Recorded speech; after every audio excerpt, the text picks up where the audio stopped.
Good morning dear students. अगले topics में मैंने दिया था discovery of electron and the cathode raise.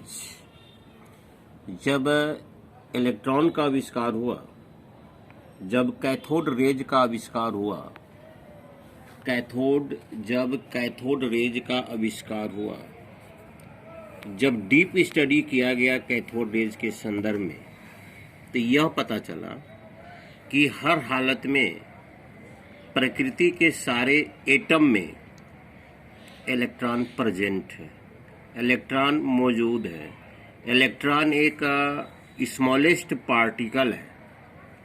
अध्ययन करने के बाद वैज्ञानिकों का यह पता चला कि तत्व के हर एलिमेंट के एटम्स में इलेक्ट्रॉन एक स्मॉलेस्ट पार्टिकल्स है।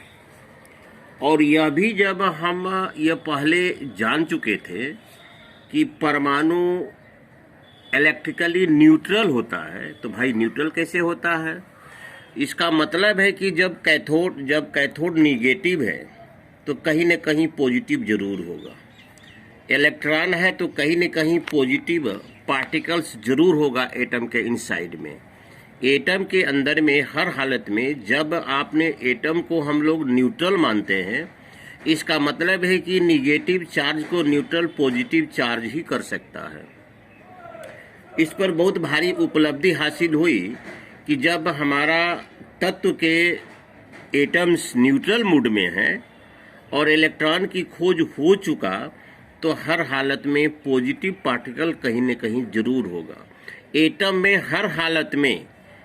में हर हालत में पॉजिटिव पार्टिकल अवश्य ही प्रेजेंट है। जब निगेटिव पार्टिकल है तो दोनों का संख्या बराबर होगा। इसलिए हमारा एटम इलेक्ट्रिकली न्यूट्रल होता है। All atoms are in neutral mood. तब हमारा एक वैज्ञानिक थे ई गोल्डस्टीन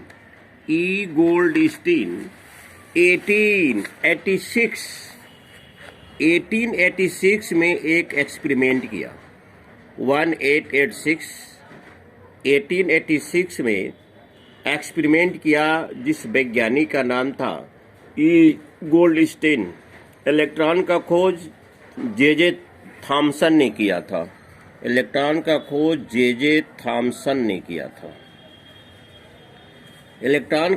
जे थॉमसन, जबकि प्रोटॉन का खोज गोल्डस्टीन ने किया था 1886 में। उसने क्या किया, एक कांच का ये डिस्चार्ज ट्यूब विसर्गनली लिया, कांच का एक डिस्चार्ज ट्यूब लिया, विसर्गनली लिया, और उसमें क्या किया कि दो इलेक्ट्रोड एक पॉजिटिव बनाया और एक निगेटिव बनाया, और उसके बाद यहाँ पर एक परफोरेटेड कैथोड्स, यहाँ एक प्रकार का उसको कहते हैं टिश्यू पेपर टाइप का एक छिद्रदार यहाँ दीवार बनाया। यहाँ पर इसको कहते हैं इंग्लिश में परफोरेटेड कैथोड्स। यहाँ पर एक होल युक्त दीवार को बनाया।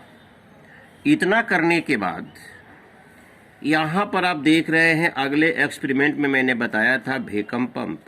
आवश्यकता अनुसार इसके भीतर को हवा को ऑब्जर्व कर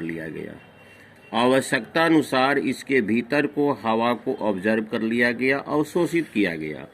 अवशोषित तब तक किया गया जब तक कि इसके अंदर हवा का प्रेशर अप्रोक्सीमेटली 0.001 mm न हो जाए। 0.001 mm हवा का प्रेशर रखा। और आपको यह पता है कि 760 mm जब पारे की ऊंचाई बैरोमीटर में होती है तो 1 एटमॉस्फेयर प्रेशर मानते हैं, एक वायुमंडलीय दाब मानते हैं। जबकि यहाँ पर 0.001 mm ही है, तो खुद आप इसका कंपेयर कर सकते हैं कि यह हवा का प्रेशर कितना कम है। जबकि 760 पारे की ऊंचाई होगी तब एक वायुमंडलीय दाब मानते हैं। इतना करने के बाद दोनों इलेक्ट्रोड को हाई वोल्टेज के बैटरी से नियर अबाउट लगभग 10,000 वोल्ट की बैटरी से इसको जोड़ दिया गया। जोड़ने के बाद दोनों के बीच में पोटेंशियल डिफरेंस 10,000 का बना। पोटेंशियल डिफरेंस विभवांतर दोनों इलेक्ट्रोड पर हाई बना। नतीजा ये हुआ, इस एक्सपेरिमेंट को देखने के बाद एक किरणें एनोड से कैथोड की ओर जाती है और कुछ कैथोड से एनोड की ओर जाती है। तो आपको पता है पहले हमारा ये जो इलेक्ट्रॉन का आविष्कार हो गया था, कैथोड का आविष्कार हो गया था, यह साबित कर दिया था कि एटम का इलेक्ट्रॉन एक स्मॉलेस्ट पार्टिकल है और जब एटम न्यूट्रल है तो हर हालत में एक पॉजिटिव पार्टिकल्स होगा। तो जैसे हाई वोल्टेज इसमें दिया गया, दोनों का पोटेंशियल डिफरेंस विभवांतर 10,000 वोल्टेज रखा गया, तो इधर से एक रे जाते हुए पैरेलल नजर आता है, इधर से भी। तो ये तो हो गया कैथोड, ये हो गया एनोड पार्टिकल्स। इसमें से जो एटम था, एटम में इलेक्ट्रॉन भी है, प्रोटॉन भी है, पॉजिटिव चार्ज भी है, पॉजिटिव पार्टिकल्स भी है और निगेटिव पार्टिकल्स हैं। तो पॉजिटिव पार्टिकल्स एनोड से कैथोड के दिशा में वह ट्रेवल करता है। एनोड से कैथोड के दिशा में ट्रेवल करता है। ये क्या है? छिद्रदार कैथोड्स। यह जो किरणें जो है, अदृश्य किरणें जो एनोड से चलकर जब इस दीवार पर पड़ती है, तो इस छिद्रदार जो है आपका परफोरेटेड जो ये दीवार है उसको क्रॉस करती है। क्रॉस करने के बाद जाकर इस विसर्ग नली के दीवार से टकराती है और विसर्ग नली के दीवार से टकराने के बाद आपको कैथोड के पीछे के क्षेत्र में आपको कैसा रेड कलर की एक चमक, कैथोड के पीछे में ये रेड कलर का एक चमक आपको, ये कैथोड है, इसके पीछे में एक रेड कलर का शाइनिंग दिखाई पड़ेगा। ये जो रेड कलर की जो शाइनिंग है एक होल से क्रॉस की, जिसके कारण इसको हम लोग कैनल रेज भी कहते हैं। अगर परीक्षा में प्रश्न पूछा जाता है कि एनोड को हम लोग कैनल रे भी क्यों कहते हैं, तो चूंकि एनोड की ओर से जो अदृश्य किरणें चलकर कैथोड की ओर जाती है सीधे मार्ग में, तो सच्छिद्र कैथोड होने के कारण इसमें से कुछ किरणें कैथोड को पार करके विसर्ग नली के दीवार पर टकराती है। ये जो कैथोड है, ये कैथोड्स, ये छिद्रदार कैथोड्स है। ये इसको कहते हैं हम लोग हैं परफोरेटेड कैथोड्स। इस छिद्रदार को कुछ किरणें पार करती है, कुछ किरणें क्रॉस करती है और क्रॉस करने के बाद विसर्ग नली के इस दीवार पर पड़ती है, एक रेड कलर का शाइनिंग देती है। चूंकि ये किरणें एनोड से चली, एनोड पोल से चली, इसलिए इसका नाम रखा गया एनोड रेज।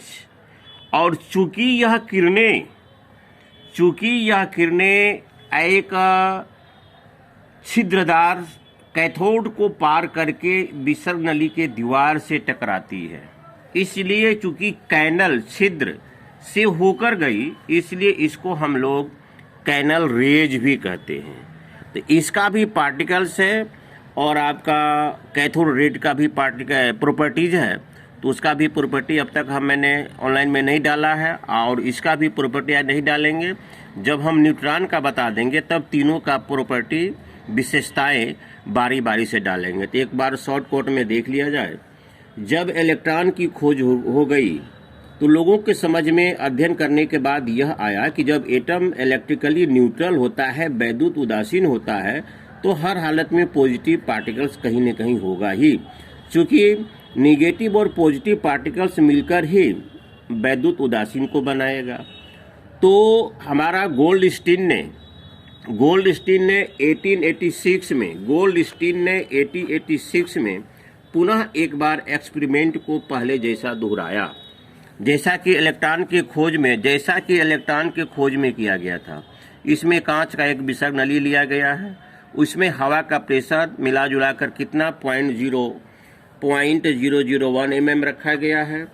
2 आपका पोल रखा गया, एक कैथोड एक एनोड रखा गया, एक कैथोड रखा गया है। वायु चूसक पंप से, वैक्यूम पंप से हवा को तब तक निकाला गया है जब तक इसमें भीतर की हवा का प्रेशर 0.001 mm नहीं हो जाए। जब हवा का प्रेशर 0.001 mm हो जाता है, दोनों को एक हाई वोल्टेज के बैटरी से जोड़ दी जाती है, जिसके कारण दोनों के बीच में हाई पोटेंशियल डिफरेंस बनता है। और जैसे स्विच को ऑन करते हैं तो बिजली बहती है, तो एक एनोड से एक अदृश्य रेज निकलती है जो कि इस छिद्रदार कैथोड, जो कि इस पर फोरेटेड कैथोड छिद्र को पार करके इस विसर्ग नली के दीवार से टकराती है, जो रेड कलर का शाइनिंग चमक देती है।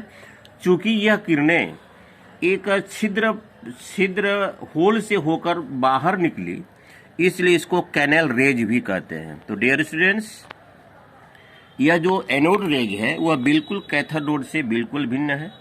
और आपको पता है कि कोई भी एटम 3 पार्टिकल से बने होते हैं। अभी हम लोग 2 ही पार्टिकल कह रहे हैं, इलेक्ट्रॉन, प्रोटॉन, और तीसरा पढ़ेंगे न्यूट्रॉन। तो इलेक्ट्रॉन का जब खोज हुआ तो स्टडी के आधार पर यह पता चला कि एटम जब वैद्युत उदासीन होता है तो हर हालत में इसमें पॉजिटिव चार्ज कहीं न कहीं होगा, पॉजिटिव पार्टिकल्स कहीं न कहीं होगा। तो भाई पॉजिटिव पार्टिकल्स का खोज किया हमारा गोल्डस्टीन ने विसर्ग नली को लेकर हाई वोल्टेज पर 0.001 mm वायुमंडलीय प्रेशर पर और दोनों पोल को 10,000 वोल्ट के बैटरी से जोड़ा। और जोड़ने के बाद एक अदृश्य रेज एनोड से कैथोड की ओर जाती है। और कैथोड की ओर जाते कहने का मतलब है कि यह जो प्रत्येक एटम्स है इसमें तीनों पार्टिकल्स है, लेकिन तत्काल अभी हम लोग 2 पार्टिकल्स पढ़े हैं। तो इलेक्ट्रॉन तो इधर भाग रहा है, इसमें से जो पॉजिटिव पार्टिकल्स वो ऐसे भाग रहा है। इस छिद्रदार कैथोड को पार करके, इस होल को पार करके, इस कैनल को पार करके जाकर विसर्ग नली के दीवार पर टकराता है और टकराने के बाद एक रेड कलर का शाइनिंग फ्लैशिंग देता है। तो जो चूंकि यह किरणें एनोड से निकली इसलिए इसको एनोड रेज, और यह एक होल से क्रॉस होकर डिस्चार्ज ट्यूब पर पड़ी, इसलिए इसको कैनल रेज भी कहते हैं। तो डियर स्टूडेंट्स, इसका भी प्रॉपर्टी और कैथोड रेज का भी प्रॉपर्टी अगले टॉपिक्स में, लेकिन इसके पहले जो नेक्स्ट जो हमारा टॉपिक्स होगा ऑनलाइन पर वह होगा न्यूट्रॉन की खोज, न्यूट्रल रेज की खोज, न्यूट्रॉन का खोज होगा। तो डियर स्टूडेंट्स, इस वीडियो को ज़्यादा से ज़्यादा शेयर करेंगे अपने क्लासमेट को, अपने जो लोग पढ़ाई के प्रति, साइंस के प्रति रुचि रखते हैं, अपने कॉन्सेप्ट को बढ़ाने के प्रति प्रतिबद्ध हैं, उनको ज़रूर शेयर करेंगे ताकि मुझे भी एक विशेष व्यू आवे, तो मुझे भी एक भारी एनर्जी मिलेगी और ताकि अगले टॉपिक्स को और एक उत्साहित तरीके से बताऊंगा। Thank you very much.